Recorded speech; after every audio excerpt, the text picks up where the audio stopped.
TJ Dillashaw makes a comeback to the octagon this Saturday as he fights second-ranked UFC bantamweight Corey Sandhagen in the main event at UFC Vegas 32, while the co-main is a clash between top-ranked bantamweights Aspen Ladd and Macy Chiasson, and you can watch it go down live and free on ESPN+. Don't wait, click on the link in the description and sign up for ESPN Plus today.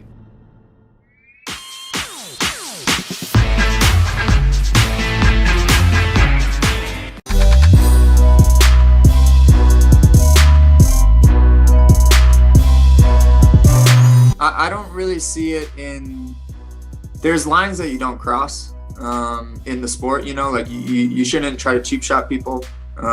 You shouldn't go outside of the rules, and while you're in there, and you definitely shouldn't do anything that is illegal in order to give you a huge advantage in a fight. So as a competitor and just kind of as a person, really the only word that I can kind of come up for it is, it doesn't matter. It doesn't bother me. TJ has to live with TJ's decisions. I have to live with my decisions. But it is like a little bit like gross, in my opinion, to like put yourself in an illegal advantage in a one-on-one combat scenario in something that you really love. So it's just, it's gross. If there's a word for it, it's kind of just gross. But like I said, TJ lives with TJ's decisions, and he has to do that, not me. Honestly, I don't really need any more motivation to hate someone or want to beat someone up, other than the fact that TJ's trying to take my dream away from me. I've been working a really long time to get to where I am, and he's trying to take it away from me. And I don't really need to give myself the narrative of, oh, he's a cheater, oh, he's this and that people are calling him that. I don't need that. The only motivation I need is TJ's trying to take something from me. He's trying to hurt me, and that's it. That will make me alone try to knock him out.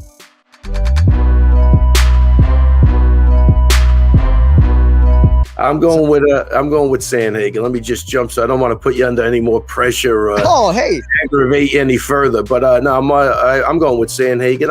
I like the way he even called him out at the beginning. It seems like they train together, and he feels very confident, and that's good. That's good enough for me without even breaking down the fight. I think there's people that know what happened in the training room, and again, sometimes when you get these guys when they have been doing stuff, and look, I don't know if he did. I always liked TJ. I really don't like the fact of obviously I can't stand it, but he was a nice kid the first day I met him, but this just puts a blemish on really hard. It's really hard. It's hard because he seemed like a nice guy, but they claim he's been doing this shit for years. That was kind of my point before. Like, everybody kind of knew it.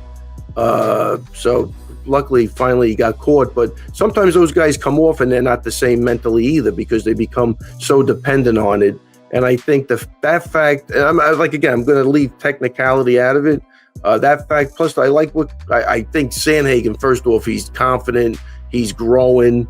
I think he learned from that Aljo loss. He looks like a world beater to me. I love his confidence. I love Sandhagen's disposition also. He's like a Billy Q. They just seem like they're nice guys, but when they get in that octagon, man, they know how to turn it on. And to me, that's the best recipe for being a champion. And I like Sandhagen in this fight.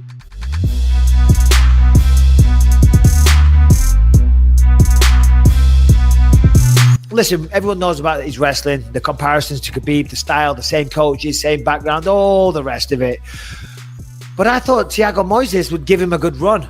I thought Thiago Moises was possibly a bad stylistic matchup. His striking looked really good last couple of times out against Alexander Hernandez, who's very good, but just hasn't been too successful lately. Moises looked great, and he talked about using footlocks, and I thought that was a really smart approach. But he couldn't get going on Saturday night. Makhachev was great on the feet. In fact, he landed more shots. He was the better striker, and the takedowns, he took them with authority. And then when he got on top, he was so good. Islam certainly, obviously, the better fighter, but it was kind of like a deer in the headlights. He's like, oh shit. I was like, oh God, what do I do here? He's beating me on all aspects. But the point I was making was he was allowing himself to get backed up to the fence every time. And you're fighting a guy that wants to take you down. being against the fence is the last place you want to be. Number one, if someone's trying to shoot or take you down, you want to be moving. If you're a moving target, you're harder to hit or harder to shoot on. You know, if you move to the side, they're going to shoot on fresh air.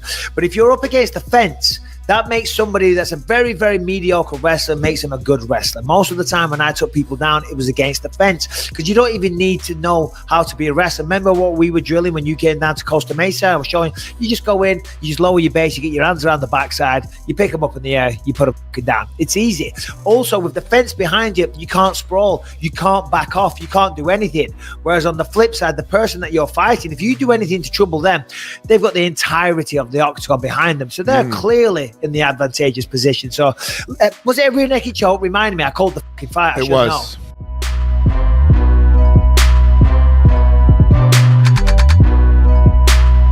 It's all about position first. You know, he wasn't going to try to get a submission to lose position. He was making sure that he was pinning Stephens to the floor. He was sandwiching him, you know, between himself and the mat very well.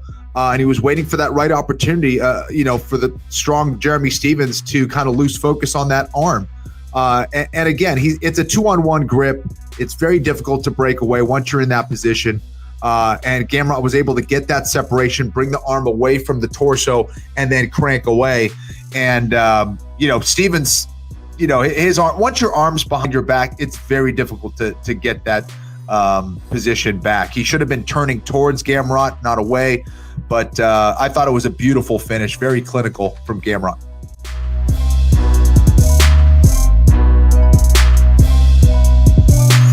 People are asking me, when was the leg broke? At what point did the leg break? Ask Dana White, ask the UFC, ask Dr. Davidson, the head doctor of the UFC. They knew I had stress fractures in my leg going into that cage. There was debate about pulling the thing out because I was sparring with no shin pads, and I kicked the knee a few times. So I had multiple stress fractures in the shin bone above the ankle. And then I have trouble with the ankle anyway, do you know what I mean, throughout the years of fighting all the time.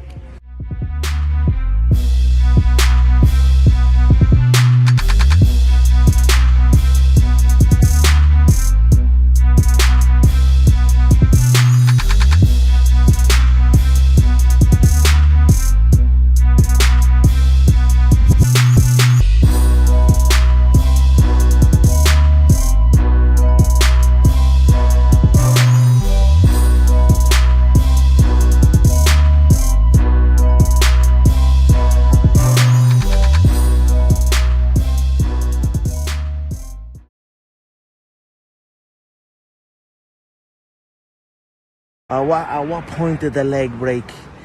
Ask Dana White, ask the UFC, ask Dr. Davidson, the head doctor of the UFC. They knew I had stress fractures in my leg going into that cage.